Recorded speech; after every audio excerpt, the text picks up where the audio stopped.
نفس تو ایک گھوڑا ہے، نفس ایک گھوڑا ہے، اس کی صحت کا خیال رکھنا بھی ضروری ہے، اس کی معتدل طاقت کا بھی خیال رکھنا ہے، مگر اتنی طاقت اتنا مال گھوڑے کو مت کھلاؤ کہ تم کو اٹھا کے پٹخ دے اور تمہاری چیخ نکل آئے، پٹخا پٹخی کی نوبت نہ آئے۔ نفس پر اتنا کنٹرول کرو کہ جس سے اللہ کی نافرمانی کا 0 پوائنٹ بھی آگے نہ بڑھے ہو، ایک آشاریہ بھی اللہ کے غضب و قہر کے اعمال سے لذت حرام لینا چھوڑ دے۔ اور جس کی بیوی نہیں ہے وہ اپنی ساری طاقت،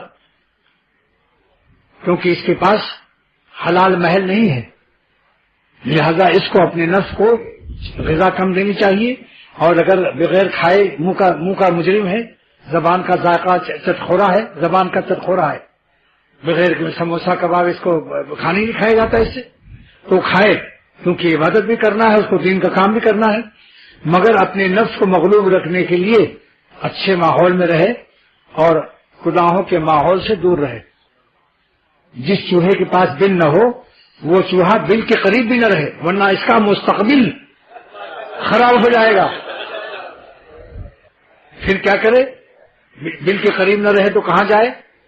ٹکاف رہے، تھوڑا سا زمین سے ٹکاف رہے، کیونکہ چوہا بعض وقت بل بنا بھی لیتا ہے،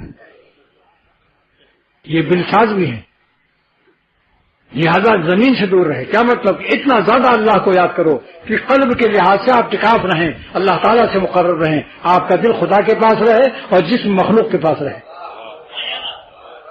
اس کی مشق کرو۔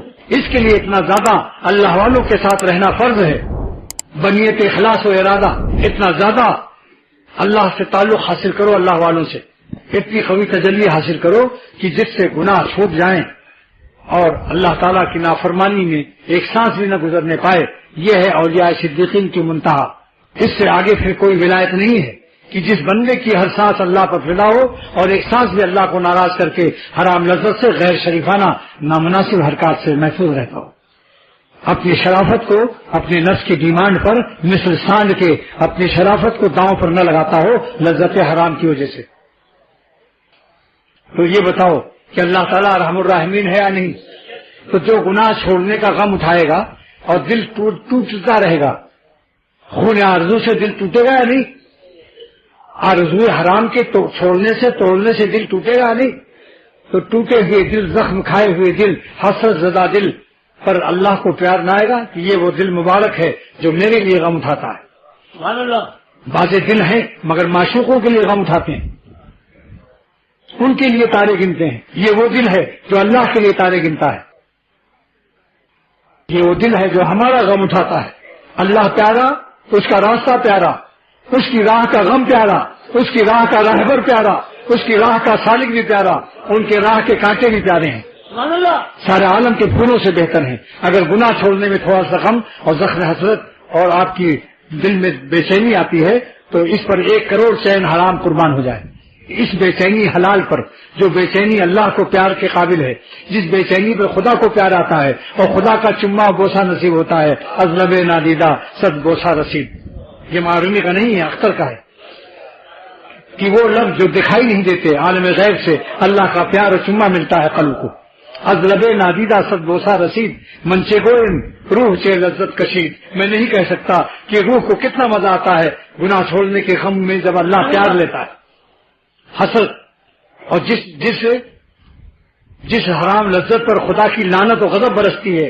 واللہ کہتا ہوں میرے دوستو سن لو، آج رمضان کے مہینے میں جمعے کا مبارک دن ہے، ارادہ کر لو کہ ہم ایسی لذت حرام سے اپنے قلب کو نہ آشنا کریں گے، نہ ایسی لذتوں کو ہم کنار کریں گے، نہ ایسی لذتوں کو یار بنائیں گے، بلکہ ان حرام لذتوں سے بیزار ہو جائیں گے۔ تو انشاءاللہ تعالیٰ خدا ارحم الراحمین ہے، ایک ذرہ اگر ہم غم اٹھا لیں تو اللہ تعالیٰ خوشیوں کا سمندر برسا دے گا۔ جلال الدین رومی کو اللہ تعالیٰ جزا خیر دے کہ یارو اللہ سے سودا کر لو، ایک گل اگر تم اللہ پر فدا کر دو اللہ پورا گلستان گلشن دے دے گا، ایک پھول کے بدلے میں اللہ پورا چمن اور پورا گلستان دے دے گا۔ اللہ پر فدا ہو کے تو دیکھو، اگر خدا رحم الراحمین اولیاء اللہ کے دلوں پر اپنے کرم و فضل اور رحمت کی بارش اور اپنا چما اور اپنے بوسے قرب خداوندی ان کو نصیب نہ ہوتا تو وہ جب بہتر پاتے ہیں تب کمتر کو چھوڑتے ہیں۔ سبحان اللہ.